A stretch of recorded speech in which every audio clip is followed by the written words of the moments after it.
The world is getting crazier. People are acting more and more insane. The end of the world is tomorrow. There's only one thing to do when the world is falling apart. Listen to Basil and Gonz as they discuss this week's news and events through the lens of Bible prophecy. You are listening to Canary Cry News Talk. You're listening to Canary Cry News Talk. Today is August 8th, 2018. This week, Soul in Silico and Filter Dysmorphia. My name's Basil. And this is Gonz. Welcome to the podcast where we talk about fringe news with Canary Cry views. Are you ready to record podcast? Yeah. Sounds good. Well, here, I'm very excited about this first update here. I'm giving you a little update. You know, we've been tracking Flippy the robot, the burger flipping robot, along with all of his cousins, the chicken frying robot, the pizza making robot. I think there was another one that I'm forgetting right now. But now, folks, we have another cousin in the robotic lineage of Flippy. We have Scientific American here reporting IKEA building robot conquers touchy-feely challenge. That's right. Now we have Buildy the robot. That's not his official name, but that's what I'm calling him. I'll just breeze through this here. You'll get the idea. Anyone who has spent an afternoon puzzling over IKEA furniture parts will appreciate how tempting it would be to let a robot do the job. The Swedish company's complex DIY kits are something of a benchmark for roboticists who have worked for years to build automatons smart and dexterous enough to fit screws and wood pegs into holes. Engineers at Nanyang Technological University in Singapore have now assembled a Stefan chair using a two-armed robot whose sensors and programming enabled it to fit most of the pieces together without human help. The team reported its feat in April in Science Robotics using its arm, parallel grippers, sensors, and 3D camera. The machine followed about 50 steps of instructions to complete the chair's frame in about 20 minutes. Buildy the robot, everybody. Watch out, professional chair assemblers. Buildy's coming for you. I wish they had this thing back in when I was in college, because that would have saved me a few weekends, trying to put together desks and chairs and stuff. Yeah, here's the thing. I was always really good at putting IKEA furniture together, and I really enjoyed it. And I kind of got roped into putting everybody's furniture together. You became that guy. I was the guy. Yeah. I was Buildy the robot. So if Buildy is replacing anybody, it's me and other guys who are that guy. Yeah. It's already replacing you early in the Flippy family tree. They're going to say, man-made Flippy in the image. Well, and here's the thing. Not everybody's going to, be able to buy a Buildy the robot. But here's something I think would be fun and interesting is, IKEA. Those are crazy stores. You got the meatball stand and you got the, the labyrinthian, little store that you walk through. And then at the very end, you pick out the box that has the things you want, right? What if you at the end, you get the boxes pulled with your unassembled furniture, then you slip it into like this big, almost like a phone booth, and then you close the door and you put in your credit card, and then the little arms come out and assemble the furniture. Like all for you. All robotic and featured. Yeah, it just gets built there for you at the store, and maybe they could make it free. Yeah, well, they could make it free. I would go buy something just to watch that happen. It's true. People, but then that would be good too, because then people can return it and then they can deconstruct the pieces, and then it's a good economy. This beast system, it's a new way of doing things. Makes a lot of sense. Speaking of the beast system, beast system. That's right. Speaking of the beast system, actually, one more update here, and then Gonz, I'm going to let you take this first story. One last update. Amazon's Jeff Bezos. This is reported by MarketWatch.com. I guess it's supposed to be more of a Four Horsemen thing than a... Yeah, give us that Four Horsemen jingle. The Four Horsemen of the Technocalypse. Anytime you see the Four Horsemen, it's something special. That's right.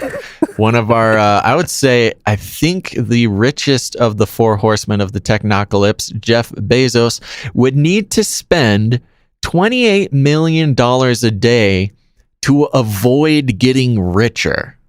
Wow. Yeah. Now this article is a little bit dense, has a lot of like stocks and figures and really counting up his net worth and how he makes his money. But basically, Jeff Bezos, as a man, would need to spend $28 million a day to avoid getting richer. That's just to break even. That's just his personal piece of the pie with everything Amazon and all that stuff. He's just making $28 million a day. Oh, geez. And, it wasn't until I saw this picture of him at the top of this article that I realized just how Lex Luthor-y he looks. I mean, this is the guy who's gonna become some crazy. He's gonna have some fall from grace, create some sort of bunker in a mountain somewhere, and build some weapons of mass destruction. Maybe a little robo suit, obviously, and a pack of killer robot hounds. And then we will need somebody to step up for us and save the day. But until then, just keep getting that free shipping with Amazon Prime, everybody. Just keep doing it. Just keep on adding to the stockpile. Okay, Gons, give me that first article. All right, so this is Forbes.com, AI versus God, Who Stays and Who Leaves. This is written by Kate Levchuk, a contributor. I thought this was maybe an opinion piece, but it looks like they're clear that this is a futuristic blogger talking. But it is on Forbes. It's on Forbes under the innovation tab, so just keep that in mind. Mm-hmm. Intolerance, crusades, national differences, terrorism, and interpersonal disagreements, all those to some extent resulted from conflicting religious views. What about the lack of a religious belief?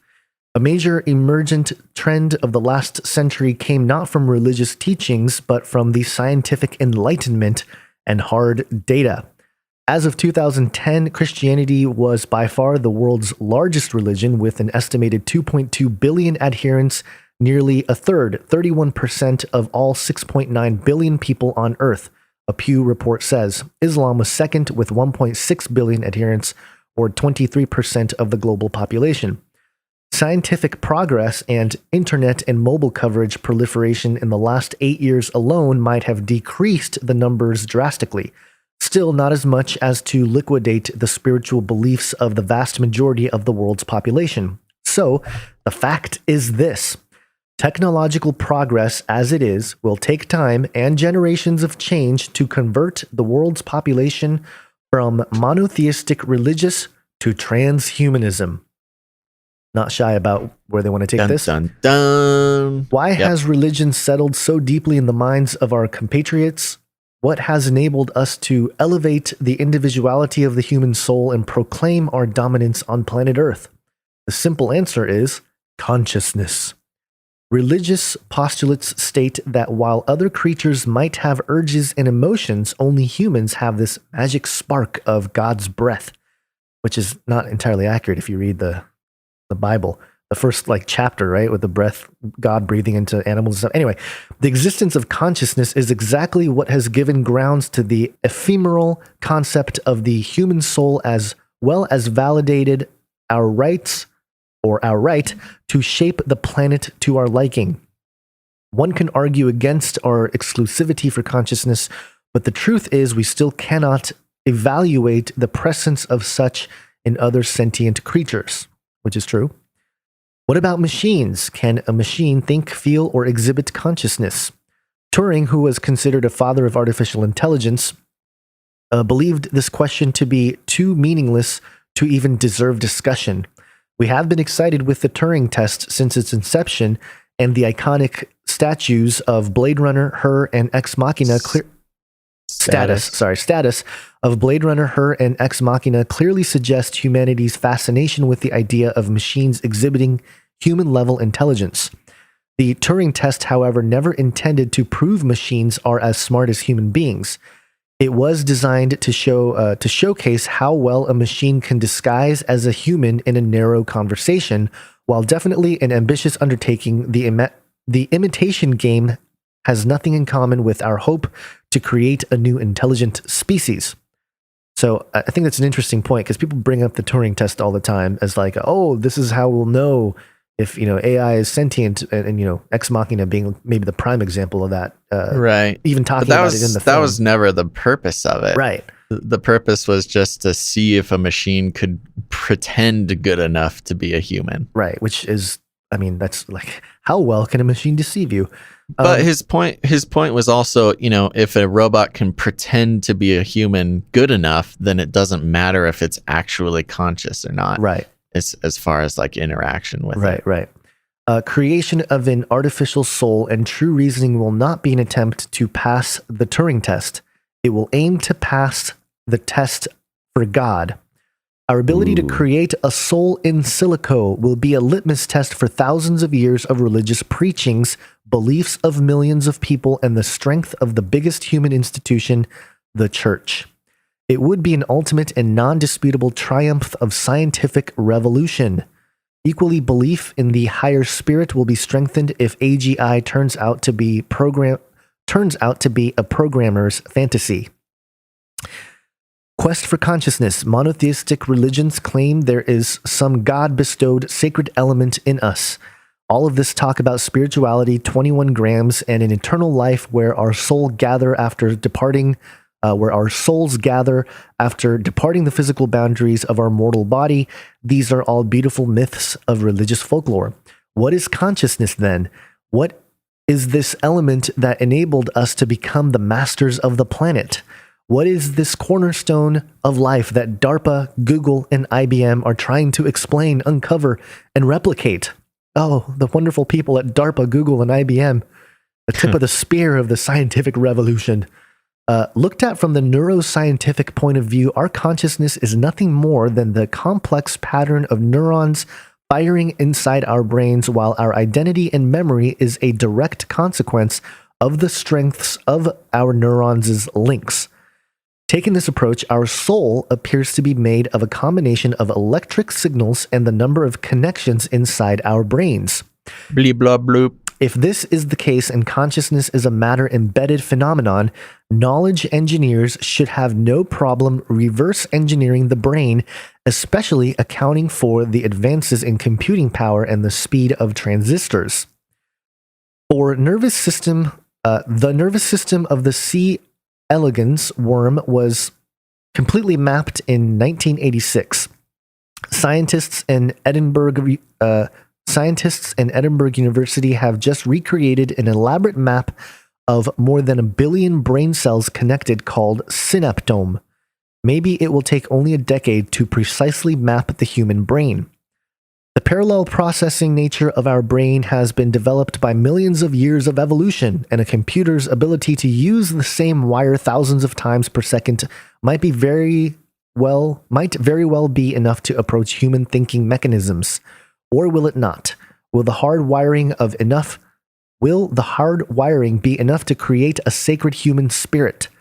Will the sheer power of computing and the size of a simulated brain be sufficient to jumpstart a hitherto now mysterious process of love, hope, ambition, belonging, creativity, fear, lust, and curiosity?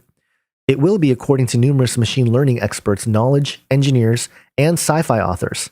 The question is, will AGI have consciousness? Will it live by the same principles and desires we do? Will it have to do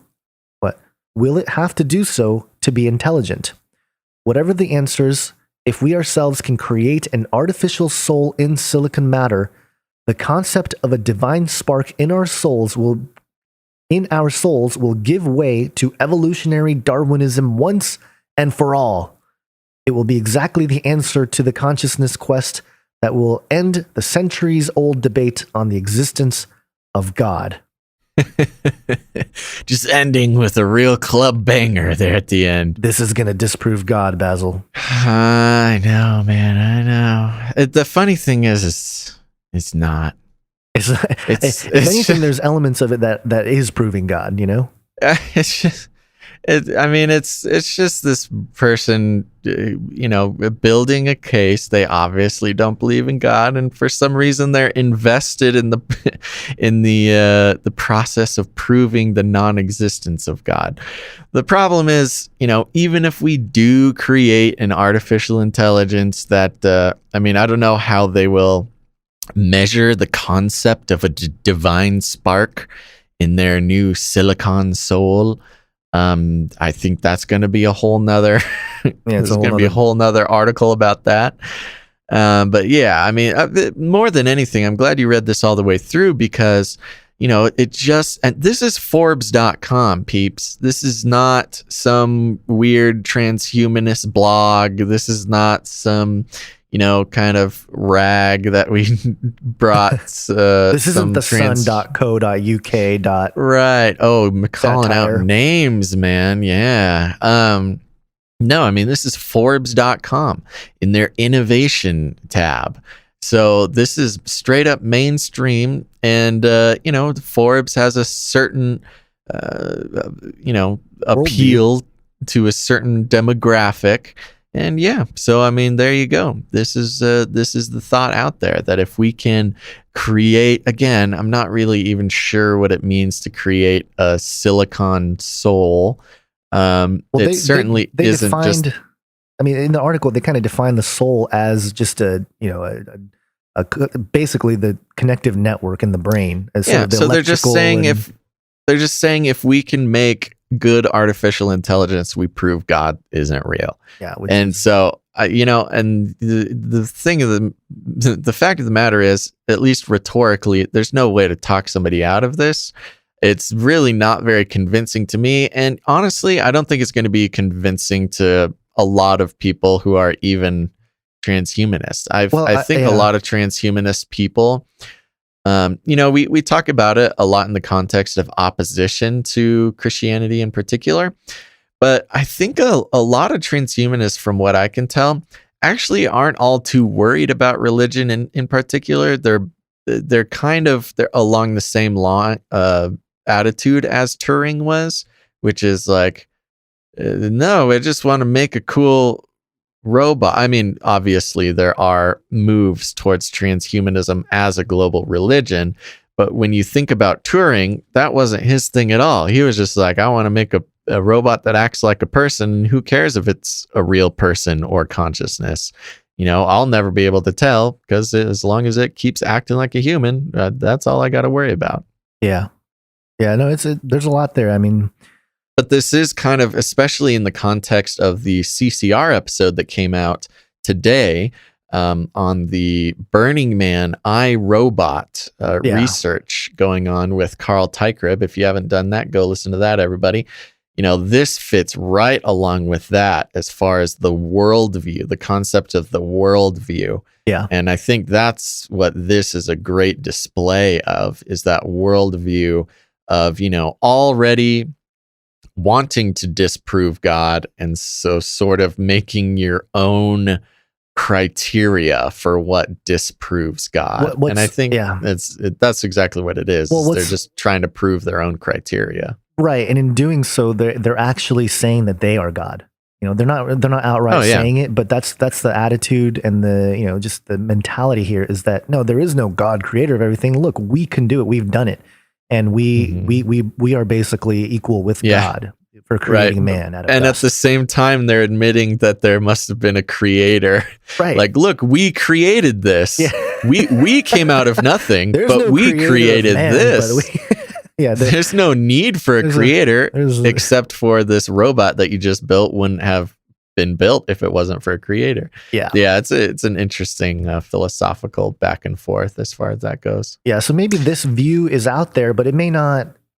Maybe it's a mentality that is necessary to fund or feed the financial side of the whole thing. And I think that's what it is. God is not so much of an appealing thing to the rich folk. It's more like I don't know. I think here. It may just all be marketing to get more funding for their AI research. That's true. Yeah. We will disprove God. All you atheist billionaires, give us your money. Okay. Looking at the time here, Gons, I'm Let's going to move on to the next one. If you guys want to hear more about the transhumanist worldview, iRobot, Burning Man type thing, head over to Canary Cry Radio, and there you can hear that new episode with Carl Tykrib, who's going to be leading a research project to Burning Man. Okay, but moving on real quick, we'll do this last one here. This is thehill.com. Plastic surgeons say more patients coming in with, quote, Snapchat dysmorphia. Ooh. Yeah, that's right. Plastic surgeons say they've noticed a trend of what they call Snapchat dysmorphia taking over patients nationwide, according to new research from Boston University School of Medicine. Researchers said in a recent article that people have been asking doctors to make them look more like the heavily filtered and edited versions of themselves popularized on smartphone apps like Snapchat and Instagram. We've all seen those, the ones you can put little bunny ears on, or a little dog mouth, or just like big floating, I don't know, sparkles over your head or something. The kids are into it these days. The American Academy of Facial Plastic and Reconstructive Surgery found a survey that in 2017, 55% of surgeons reported seeing patients who sought surgery so they could look better in selfies. The number was a 13% increase from the previous year, according to the Post. The Boston University researchers article noted that it is often unattainable for humans to look like their filtered selfies, and that the apps are blurring the line of reality and fantasy. Neelam Vashi, a professor of dermatology at the school and co-author of the article, told the Washington Post that the widespread availability of photo editing software is remarkable and changing patients' expectations of what they can and should look like. Quote, sometimes I have patients who say, I want every single spot gone, and I want it gone by this week, or I want it gone tomorrow, because that's what this filtered photograph gave them. Vashi told the Post, that's not realistic. I can't do that.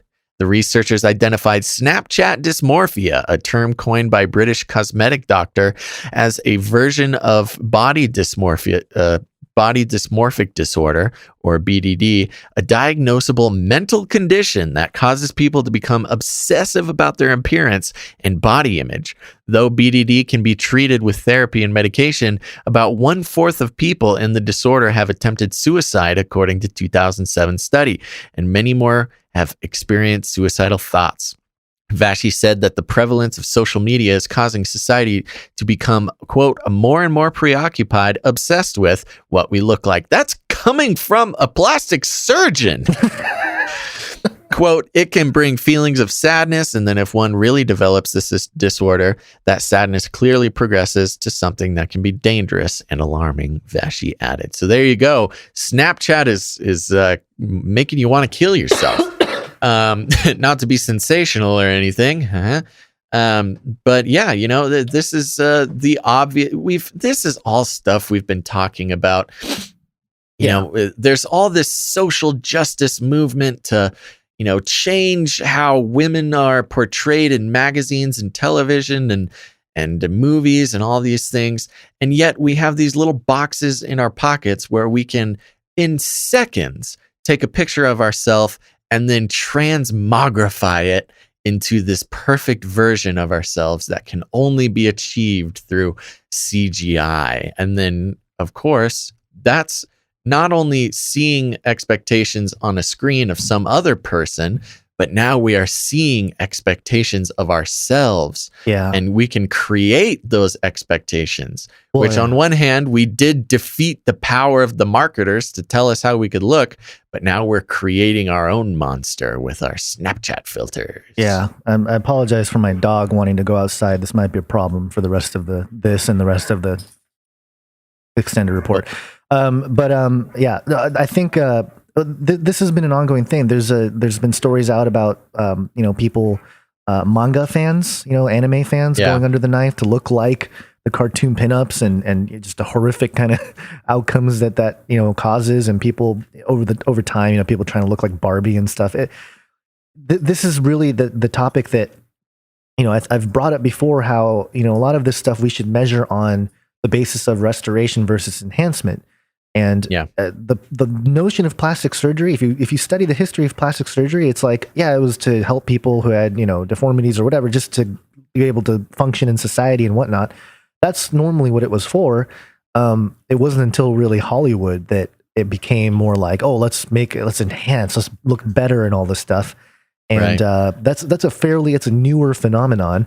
And I mean, it's just weird that the body parts have been changed because of it. And then like this will also, I think it's twofold. One, it's going to probably be a major selling point for a lot of the augmented products that are probably going to hit the market in the next decade. Like, hey, I don't want you to look at me unless you see me through the VR type thing. Or you can kind of like customize your own the face layover, right? That gets projected through the augmented reality. Once we're all augmented reality, we could all change our appearances at any moment, and people will just know it's us by the little floating name over our head. Well, that's the thing. People will become boring if they don't have all the stuff swirling around and all the little virtual devices. But this is and again, that's barely transhumanism in a classical sense. Yet it's like cultural poison, pervasive in the mind. Just an extension of this issue that we're seeing with Snapchat, where you can take a picture, make it look however you want, and then present it to the world. There's not much of a difference between that and creating an augmented reality avatar that gets overlaid over you. As we all walk around with our next generation Google Glass, which I hear is making a comeback, actually. Google Glass and also Magic Leap. But that's for next time. Hey, y'all, by the way, if you haven't done it yet, over at Patreon, we're going to be doing our extended report right after that. That's right. If you didn't get enough Canary Cry News Talk right now, we're going to go over there. We're going to talk a little bit more about this, finish up this conversation. We're also going to be talking about the 410 movies made under direct influence and supervision of the Department of Defense. That's right. We've all known that the military has been involved in the movie business for a long time. Here's a 410 movies. We're going to be going through, picking them out, which ones we, liked, which ones were disappointed, and which ones maybe the Department of Defense could have done a little bit better job on. Also, telepathic communication, a matter of time. So there's, anyways, this is a long story, but they've, through some Siamese twins, they've discovered exactly how to make an implant that can give us telepathic abilities. That's right. Not just, read each other's minds, but also see through each other's eyes, hear each other's things that we're hearing, and feel the feelings. Feel all the feels, Gons. Oh, yeah. Soon there's going to be podcasts where you can listen to the podcast, but also think the thoughts, feel the feelings of the host. So all that and more is available over at patreon.com/CCNT. We've got a whole bunch of extended reports over there, so you have a wealth of things to listen to. Again, that's patreon.com/CCNT. Go on over there, sign up, get the extended reports. It's a good time. But besides that, hey, we all know people who are still watching the news. Ugh. That's right. This is your call, everybody. Go out there, rattle some cages. I want to shake things up, stir up some controversy, rattle a few cages. Hey, stop that! You'll never silence me. I'm the last angry man, a crusader for the little guy. Leave the bird alone. Never. Rattle a few cages. Rattle a few cages. You're going down, Olstein. Go out there, rattle a few cages. Let your people know that Canary Cry News Talk is where it's at. Make sure to tune in next time. But until then, think outside the cage.